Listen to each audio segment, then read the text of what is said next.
Definitely. So I feel pretty natural so far. I'm still settling in. Actually, my grades are improving. So we have like technique and production grades. Technique is getting better. Still a little sloppy at times. Having a hard time staying on my feet and certain times. Whether I'm stepping on the center, stepping on the tackle. But I definitely feel like I'm settling in more. And honestly, I feel a little bit more comfortable at tackle. I felt like I could perform at tackle, and I did decent at tackle last year in my freshman year. But I never felt like a dominant tackle. I never felt comfortable in my technique. I was still trying to figure it out like as the days were going by, even in fall camp, going into my third year. But I feel a lot better at guard now. What is it about guard that feels more natural than tackle? So definitely from a run blocking standpoint, I like having my hand in the ground. Run blocking out of a 2-point stance is very difficult. Being on the island, I'm an athletic guy, but still had a hard time being out there in space. Sometimes I get beat around the edge, give a short edge, open my hip. At guard, you got to stay more lateral, and I can work back and forth, whether I'm working with the center or working with the tackle, especially in pass pro. It's not as difficult at guard, which I can help out. Like I said, if we're going like a 3-down front, Okie front, I can help both, and I'm not really necessarily one-on-one. But I like being one-on-one too because you're kind of in like the phone booth. If you mess up, it's a lot worse because they're a lot closer to the quarterback and right there. But I mean, I like being able to get my hands on fast, so just a mixture of things. You said you're stepping on the center or stepping on the tackle. Yes, sir. Understanding your space. Definitely. Find space. That's the most difficult part. 100%, making sure my steps. So if I need to be stepping vertical, I was stepping lateral, and I was stepping on him, messing him up, or I was falling down, looking goofy. So definitely working on that every day to fix that. Walker, how much pride do you take in how well the offense had played through the first third of the season? You're number 13 in scoring offense in Yes, the sir. country. And on Saturday, I mean, DJ had all day to throw. A really great copy you guys provided for him. I take a lot of pride in that, and so do the other guys. As everybody knows, last year our performance was very subpar, and it was very difficult coming in and watching the film.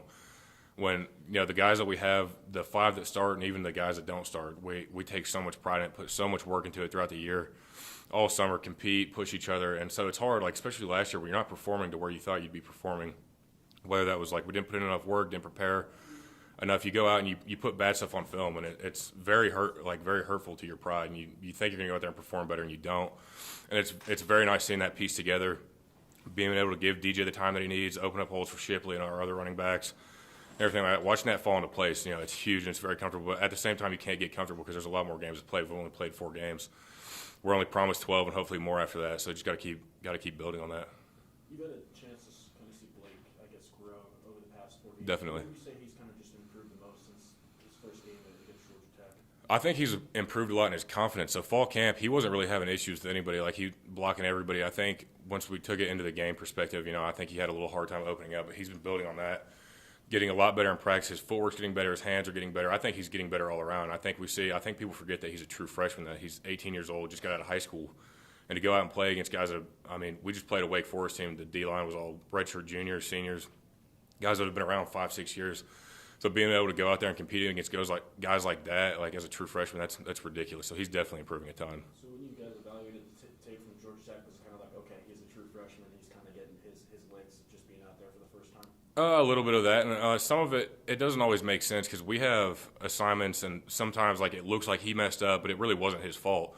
Like there's a few plays where we got the wrong call, so we went the wrong direction, and like the DJ and the running back went the other direction. So it looked like bad on him, and everyone's like, "Oh, get the freshman out." Whatever. But it really wasn't his fault. So there's some stuff like that there too, where he made some mistakes, but so have we all. We've all made mistakes throughout the season. It doesn't matter how old you are, how many years you played. So, but he's definitely getting better. That was obviously a gut-wrenching loss up there in Raleigh last year, double overtime. 100%, yep. Cost you not only the playoff, but another ACC title. Mm-hmm. How much has that kind of stuck in your crawl over this past year, and just looking forward to getting a chance at a revenge for that? Definitely looking forward to it. And 100% we want the revenge. We want to win the division. We want to win the conference and take the title, take the belt. That's something we didn't do last year. We didn't finish last year. And I think that was the one thing I was talking about, our preparation. I don't think we were ready for it last year. I think we were a very young offense, didn't understand what it took, didn't understand the meaning of winning. Like, we didn't appreciate it.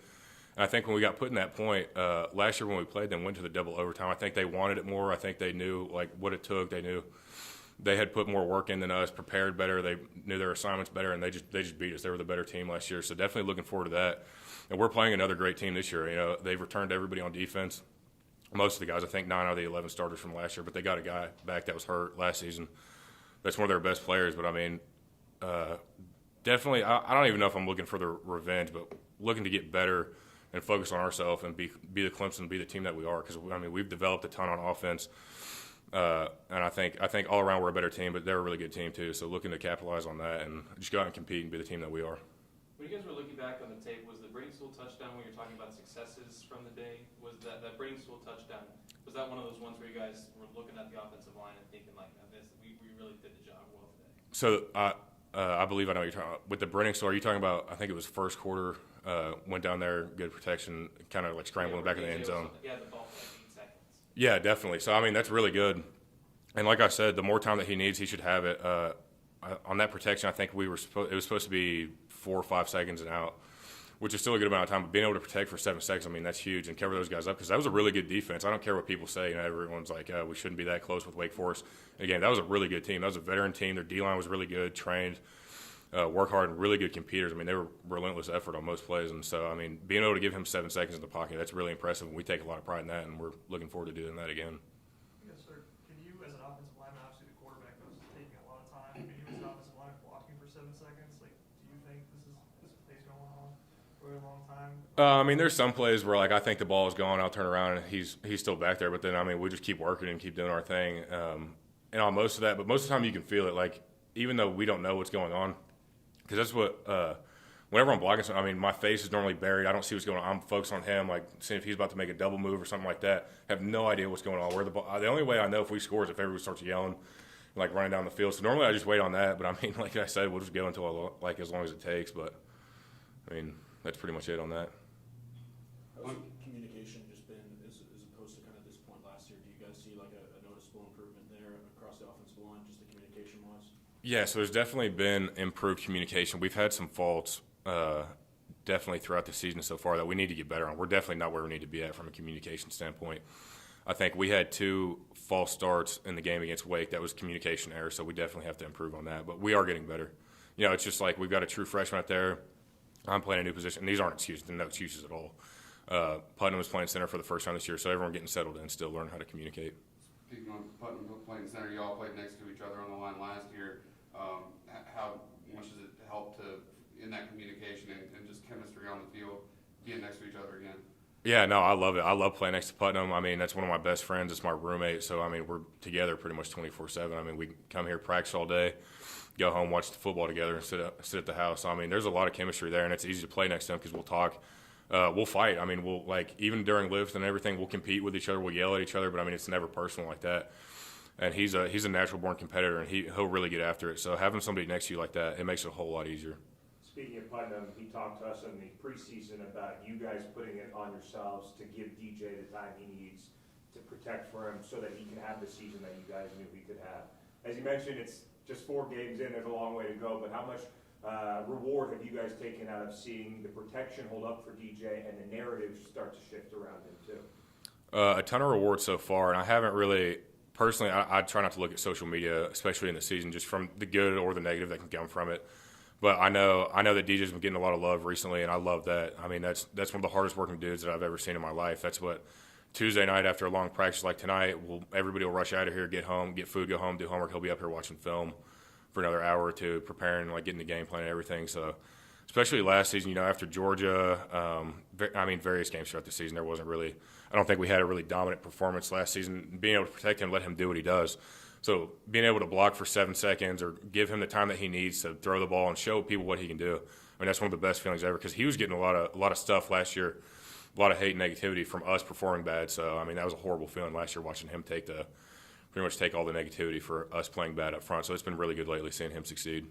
The counting stats haven't exactly backed up just yet that this could be one of the more dominant defenses in the country. I know you're obviously on the other side of the ball, but you're going up against these guys, especially the defensive line, every single day in practice. So how much faith do you have in those guys that they'll be able to figure this thing out? Oh, I have a ton of faith. I have no question in our defense, and that's what we said. I mean, we're not playing complimentary football yet, but I think we will. I think our defensive line is still a monster. I know our defense struggled a little bit, but I mean, so did we all season last year.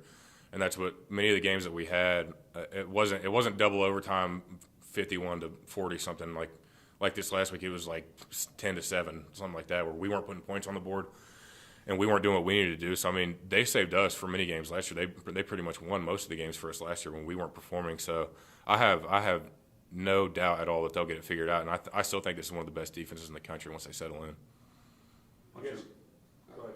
A bunch of scramble drill touchdowns this this season. Is that kind of the ultimate source of pride for an offensive lineman when you can give the quarterback that little much time he needs and find a receiver in the end zone? A ton, and that's perfect too. I mean, if we can convert to a scramble drill and make plays off that, that's huge because that's really hard to defend. Once you get to scramble drill, it's kind of one-on-one. I know, especially, I don't know all the rules for it, but and coverage. Once you get scramble drill and you got dudes running all over the place, I mean, that's extremely hard to defend. And the guys that we have at wide receiver, and plus with DJ, I take a lot of pride in that. It's good seeing that. You guys cleared the deck for Shipley on the first play of the game. He takes it 53 yards. Just what's it like blocking for a running back that's that explosive like that? It's awesome, and it's fun to see too. It's very rewarding, being able to put a hat on a hat and make the blocks and watch him run it for 50 yards on a play that, sometimes we'll get 3 yards, 4 yards, and then, first play of the game, watching him run 50 yards down the field, it gets the confidence going. It kind of gets the, just sets the tone for the rest of the game, and it brought out a lot of confidence, which is something that we need to capitalize on because I kind of think that it was really good seeing that, but I think once he busted for 50 yards, we're like, oh, okay, this is going to be cake. He's going to do this all day. And then we kind of let them back in the game. But no, that first play, watching him run for 50 yards, it's huge. And Shipley will get into it too. If I miss a block or if I don't get on a linebacker for long enough, he'll yell at me and stuff like that. But that's good. You need that. You need that energy and that leadership. But no, I love blocking for Shipley. As an offensive lineman, read the weather forecast. You looking forward to a muddy mess, maybe? Yeah, definitely. I think either way, I'm looking forward to it no matter what.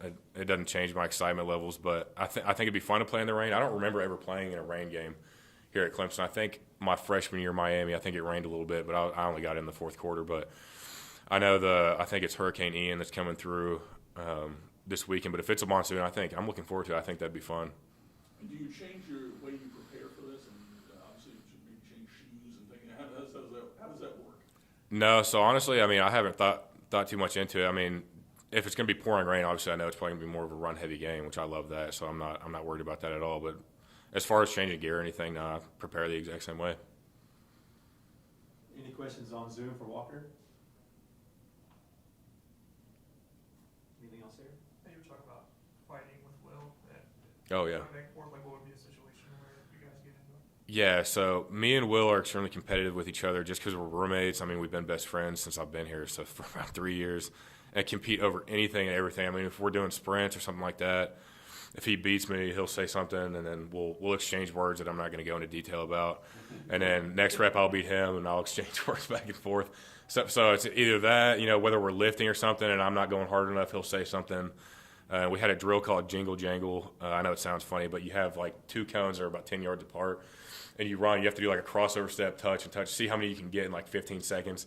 And he was beating me one day and started saying something, so I went hard on the next one, beat him, and we got into it. But it's all competitive fun. It's never – at the end of the day, we're still best friends. But I think that's good to have that energy, be able to go out there and almost get in a fist fight about not competing hard enough with one of your best friends and then be able to shake it off afterwards. Anything else?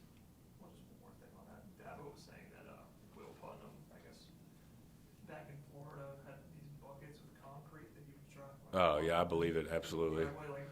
What's the craziest workout or like most intense thing you've seen Will do? So living with him, so we've got a house, got a garage. We kind of have like a little gym in our garage that we work out in and have miscellaneous stuff. We've got like punching bags, stuff like that. But I know when I moved in, there was this big taped up, like duct tape around this bag sitting in the garage, and it was heavy. And I was like, because we were cleaning out the garage, trying to reorganize everything. I was like, do you need this? And I'm gonna toss it. And he's got this big sandbag that's about 100 pounds. And he'll just pick it up and carry it around. Like he'll just go walk around the neighborhood. So I absolutely believe that he had concrete buckets that he was walking around with. But that's probably the craziest thing that I've seen him do.